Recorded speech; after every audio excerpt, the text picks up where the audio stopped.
Assalamualaikum warahmatullahi wabarakatuh. Perkenalkan, nama saya Ria Mirsad Fadil Santoso dengan NIM 194171410057, kelas Administrasi Publik B angkatan 2019, ujian akhir semester Kebijakan Sosial, Prodi Administrasi Publik, Fakultas Ilmu Sosial, Universitas Negeri Yogyakarta. Di sini saya akan memaparkan hasil kerja saya terkait dengan ujian akhir semester mata kuliah kebijakan sosial, yaitu yang pertama terkait dengan kebijakan inklusif, yaitu kebijakan yang mengikut sertakan publik dalam setiap aspek pembangunan dengan tujuan untuk menyelaraskan hak dan kewajiban individu, menciptakan keadilan, kesetaraan, dan kesempatan yang sama meski berasal dari latar belakang yang berbeda. Pendekatan inklusif ini mendorong terciptanya pola pembangunan yang terbuka, ramah, meniadakan hambatan hubungan setiap warga negara karena saling menghargai dan merangkul perbedaan. Pada dasarnya, kebijakan inklusif ini memang memerlukan keikutsertaan publik dalam setiap aspek pembangunan dengan tujuan untuk menyelaraskan hak dan kewajiban individu, menciptakan keadilan, kesetaraan, dan kesempatan yang sama meski berasal dari latar belakang yang berbeda, yakni dengan cara menggunakan penelitian dan informasi terbaik yang tersedia mengenai hasil program untuk memandu keputusan di semua tahapan proses kebijakan dan di setiap cabang pemerintahan. Karena pada hakikatnya kebijakan adalah hasil dari pertarungan ide-ide dan gagasan dalam rangka menyelesaikan masalah yang dilakukan oleh pemerintah.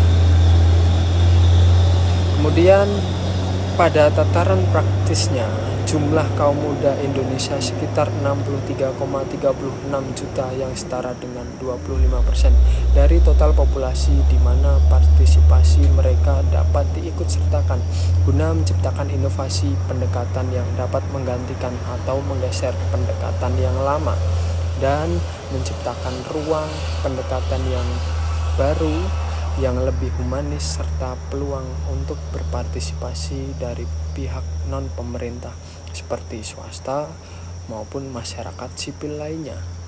Tentu ini merupakan sebuah harapan dan peluang supaya kebijakan inklusif dapat terwujud di berbagai sektor di Indonesia ini.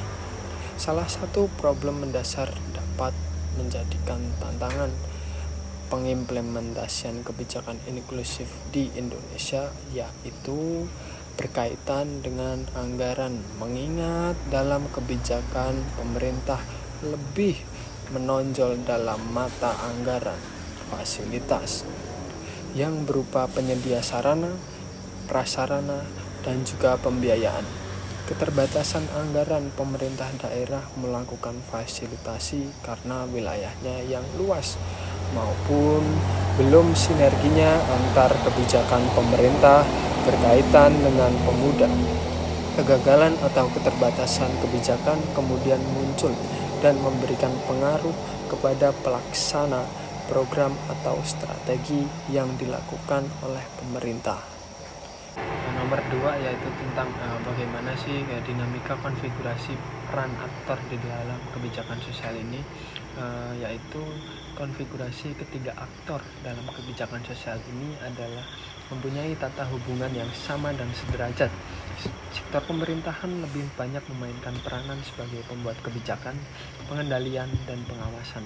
Sektor swasta lebih banyak berkecimpung dan menjadi penggerak aktivitas di bidang ekonomi, sedangkan sektor yang terakhir adalah yaitu masyarakat umum menjadi atau merupakan objek sekaligus subjek dari pemerintahan maupun swasta, karena di dalam masyarakatlah terjadi interaksi di bidang politik, ekonomi maupun sosial dan budaya. Tahapan penetapan agenda dan formulasi kebijakan sosial. Peran pemerintah di dalam tahapan ini yaitu mencari dan melihat isu-isu yang beredar di kalangan masyarakat agar dapat masuk dalam agenda kebijakan serta dirumuskan hingga menjadi kebijakan. Peran publik dalam tahapan ini yaitu menyuarakan isu yang sedang dirasakan oleh kalangan masyarakat agar mendapatkan perhatian para elit politik untuk diperjuangkan agar dapat masuk ke dalam prioritas agenda kebijakan. Oleh karena itu, kelompok masyarakat akan menggunakan berbagai cara untuk memperjuangkan agar isu ini dapat masuk ke dalam agenda kebijakan. Terus yang ketiga, ada peran dari swasta di tahapan ini yaitu memberikan banyak informasi kepada pejabat publik yang bahkan seringkali pada hal-hal bersifat teknis mengenai sifat dan akibat yang dapat ditimbulkan dari suatu usulan kebijakan. Kemudian ada tahapan implementasi kebijakan sosial. Di tahapan ini peran pemerintah di sini yaitu ditugasi oleh undang-undang, yaitu bertanggung jawab menjalankan program yang harus mendapatkan berbagai sumber yang dibutuhkan agar implementasi kebijakan dapat berjalan dengan lancar serta dapat mengorganisir masyarakat melalui penciptaan unit birokrasi dan rutinitas untuk mengatasi beban kerja. Kemudian peran publik dalam tahapan ini yaitu menjalankan kebijakan yang sudah diputuskan oleh pemerintah selaku pembuat regulasi, karena tanpa peran atau implementasi dari publik maka kebijakan ini tidak akan berjalan dengan baik. Sejatinya kebijakan sosial ini dibuat untuk mengakomodir kebutuhan dari publik itu sendiri. Kemudian peran dari swasta dalam tahapan ini yaitu membantu pemerintah dalam menciptakan lapangan kerja yang dapat mengatasi pengangguran. Sektor swasta juga dapat meningkatkan neraca perdagangan yang pada akhirnya digunakan untuk membiayai pembangunan sosial yang ada di Indonesia. Kemudian tahap terakhir dalam kebijakan sosial itu adalah tahap evaluasi dan monitoring kebijakan sosial. Peran pemerintah di sini yaitu mengawasi atau memantau agar kebijakan yang sedang dijalankan sesuai dengan tujuan serta untuk melihat hasil dan kinerja yang diperoleh pada suatu kebijakan atau program yang telah diimplementasikan sesuai dengan tujuan pembuatan kebijakan.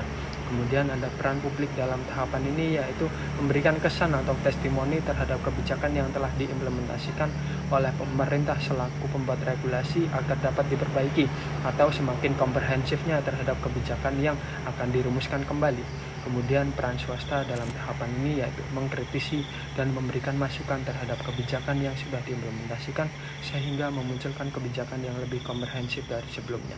Kemudian nomor 3 terkait dengan policy brief yang telah saya dan kelompok saya jelaskan, yaitu nama kelompok ada kelompok 7, ada Mbak Sekar, Karunia, Seto, Selma, dan saya sendiri ada Rian Mirsad Padi Santoso.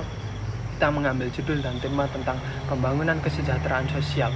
Identifikasi masalah yang terdapat dalam policy brief kita adalah permasalahan kesejahteraan sosial merupakan permasalahan yang kompleks dan krusial serta hampir pernah dialami oleh seluruh negara di dunia, tidak terkecuali Indonesia. Di Indonesia, permasalahan ini menjadi masalah yang nasional yang belum terselesaikan seluruhnya hingga saat ini.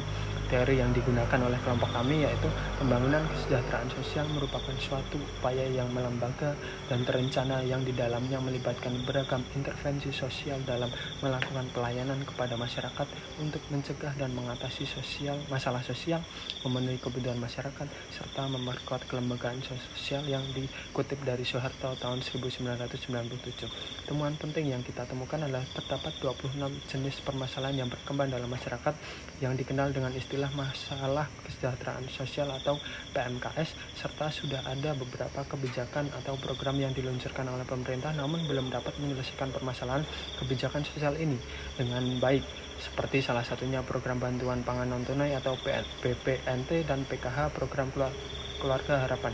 Kesimpulan dan kritik masih adanya dominasi peran pemerintah pusat pada pembangunan kesejahteraan sosial sehingga diperlukan lagi keterlibatan masyarakat dan swasta yang diharapkan mampu menjangkau lebih luas dan mampu meringankan beban tanggung jawab dari pemerintah. Serta dalam penyaluran bantuan pangan sering dijumpai permasalahan seperti salah satunya akibat belum adanya basis data yang terpadu terhadap keluarga penerima manfaat atau KPM. Peran saya dalam kelompok ini yaitu saya berperan membuat video dalam proyek kali ini serta meringkas materi supaya dapat dimasukkan ke dalam video dengan durasi yang tidak terlalu panjang dan mempresentasikan hasil policy brief yang telah dibuat oleh kelompok kami.